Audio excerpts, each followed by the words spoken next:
just a made-up stage name anyways. So I like variety, by which I don't mean the magazine, which I've never actually read, so to which I'm relatively indifferent. I mean, for example, when I go to a restaurant, I don't always order the same thing. I like trying out new things. I get, never get the same thing twice in a row. It gives me a good variety of things, but the disadvantage is sometimes it does take a long time for you to decide what to get. And this is even true when there aren't that many choices. Like when I go to Burger King or something, I've already decided which value meal I want, but I just can't decide which flavor of shake. So strawberry, vanilla, strawberry. What happens isn't so much that I make a decision as that it's just that, wow, as the microphone's so cool, as that the timing is just that whatever I'm thinking of when I get to the cashier is what I go with. I don't usually get chocolates, I don't like it as much, but sometimes I get chocolate shakes just to shake things up. Anyway, speaking of drinks, by the way, there's one thing that has never made sense to me. Why is it that any drink has to be either piping hot or ice cold?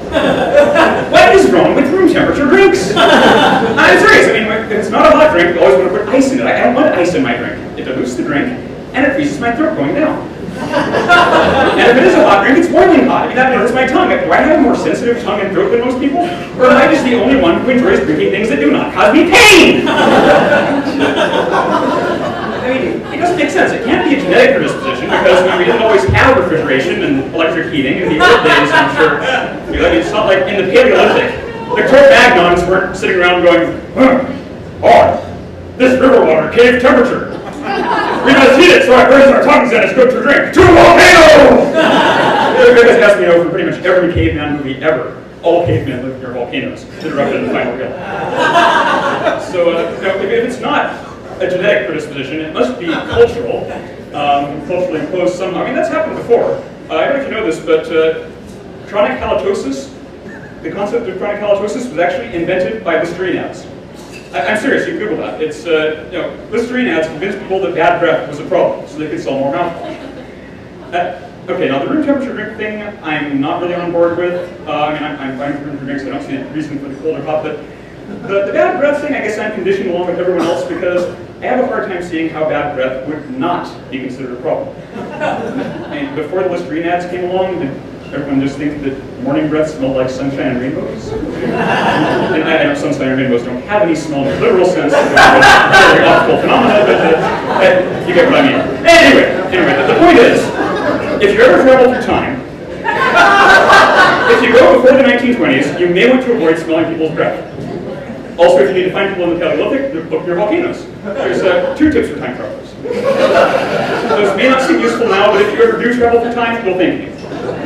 Unless you change the past so I never existed. Please don't do that. Anyway, so it has to be culturally imposed, but the question is, why? I mean, maybe it's because the fast food companies convinced people that drinks needed ice, so they could fill half a cup with ice and spend less on sodas. Seems kind of paranoid, but it's the best explanation I can quote with offhand, so we'll just call that a working hypothesis. Regardless, the main point is I was talking about just like the variety in things, and that goes beyond like food and restaurants for me. It goes pretty much everything I do, like what I want to do with my life. Like I write, I compose music, I like to draw, and I have a master's degree in physics for some reason. So the thing is, and again, it takes a long time to decide what to do what project I want to work on. So I once tried to narrow a list down to the 50 most urgent, most high priority projects, and that got down to about, got down to 50 or so, which didn't involve too much. So what I did finally was I made a spreadsheet on the computer that I could then key, and it would select randomly for me which project to work on. So saves me the decision-making process. And the priority still plays a role, because I can weight different things, so it's 3 times as likely to choose Beartown as Tuzavlia. Those are actual names of projects, I'm not explaining what they mean. And it's actually just occurred to me that I could use that same principle for choosing what to eat in restaurants. I could accept that I don't have a laptop, and carrying around a desktop computer to choose menu items seems somewhat impractical. But what I could do is do things the old-fashioned analog way, to have a chart, roll dice, decide what to get. Remind me of my old days when I used to play Dungeons & Dragons, last year. Chocolate shake and natural 20. Anyway, I think it's about time for me to go, but in closing, you pick a number between 1 and 5.